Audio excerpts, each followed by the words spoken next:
बिस्मिल्लाहिर्रहमानिर्रहीम अस्सलाम वालेकुम। परदेसी न्यूज़ में खुशामदीद। जब लोग सऊदी अरब से अपने मुल्क छुट्टी पर चले जाते हैं तो अपने मुल्क में जब वो अपना एग्ज़िट री एंट्री यानी छुट्टी का मुद्दत चेक करते हैं कि उनकी छुट्टी कितनी बाकी है तो उनको मुश्किलात का सामना करना पड़ता है। अक्सर जो अबशर है वो सऊदी अरब से बाहर लॉगिन नहीं होता।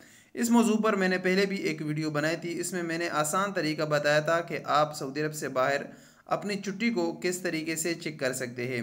लेकिन उस वीडियो के कमेंट्स में अक्सर दोस्तों का ये गिला होता था कि ये जो लिंक आपने दिया है ये सऊदी अरब से बाहर ओपन नहीं होता, पाकिस्तान या इंडिया से ये लिंक ओपन नहीं होता।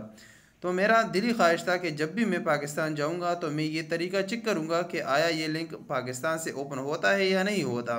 तो चूँकि आप दोस्तों को पता है इस वक्त मैं पाकिस्तान में मौजूद हूँ तो मैं आपके सामने अब ये तरीका चेक करूंगा कि जो छुट्टी आप चेक करते हैं सऊदी अरब से बाहर तो वो चेक किया जा सकता है अबशर के बगैर या नहीं किया जा सकता।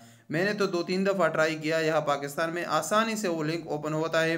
कैसे लिंक ओपन करते हो, किस तरीके से उसमें छुट्टी चेक किया जा सकता है, इसका पूरा तरीक़ाकार इस वीडियो में आप दोस्तों के साथ शेयर करूँगा। आप जो भी ब्राउज़र यूज़ करते हैं, गूगल यूज़ करते हैं, गूगल क्रोम यूज़ करते हैं, तो आप उस ब्राउज़र को ओपन करें। जैसे आप अपने मोबाइल का ब्राउज़र ओपन कर लेते हैं तो ब्राउज़र के सर्च बार में आपने लिखना है मुकीम.sa लिखना है या मुकीम लिखना है। तो इसमें ऑप्शन आ जाता है exit re entry visa status.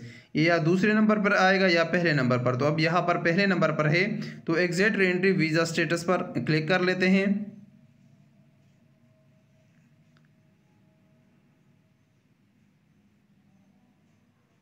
और यहाँ से नीचे से हम इसको इंग्लिश में ट्रांसलेट कर लेते हैं।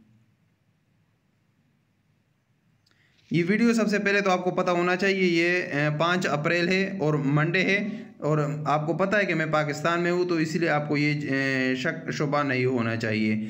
जैसे ही हम इसको इंग्लिश में कर लेते हैं तो सबसे पहले नंबर पर हमारे पास लिंक ओपन हो गए। जब लिंक ओपन हो गए तो बाकी चीज़ें अभी बिल्कुल आसान है। मसला तब सामने आता है जब लिंक ओपन नहीं होता। लिंक बिल्कुल ओपन हो चुका है। रेजिडेंसी नंबर है यानी आपने यहाँ पर अपना इकामा नंबर एंटर कर लेना है और दूसरे नंबर पर है वीज़ा नंबर। लेकिन इसमें आपके पास ऑप्शन मौजूद है। आप यहाँ से पासपोर्ट नंबर भी इंटर कर सकते हैं, अपना नाम जो आपके इकामे पर लिखा हुआ है या आपकी तारीख़ पैदाइश या इकामे का एक्सपायरी डेट या वीज़े का एक्सपायरी डेट, इन 5-6 ऑप्शन में से आप कोई भी एंटर कर सकते हैं। तो 2-3 ऑप्शन जो इसमें सबसे आसान है वो पासपोर्ट नंबर है, नाम है और डेट ऑफ बर्थ है। इनमें से आप कोई भी सेलेक्ट करें। मैं पासपोर्ट नंबर सेलेक्ट कर लेता हूँ। यहाँ से हम अपना इकामा नंबर एंटर कर लेते हैं और उसके बाद पासपोर्ट नंबर। जैसे ही हमने चेक पर क्लिक किया तो हमारे पास हमारे वीज़े की मुकम्मल स्टेटस सामने आ गई, जिसे आप लोग देख सकते हैं। तो ये बिल्कुल आसान तरीका है। इस लिंक का मैंने डिस्क्रिप्शन में भी दिया हुआ है। डिस्क्रिप्शन से भी आप ओपन कर सकते हो और आप किसी भी मोबाइल में किसी भी ब्राउज़र में आप मुकीम.sa लिखे तो आपके सामने ये लिंक आ जाएगा और आप इस तरीके से अपनी छुट्टी को चेक कर सकते हैं।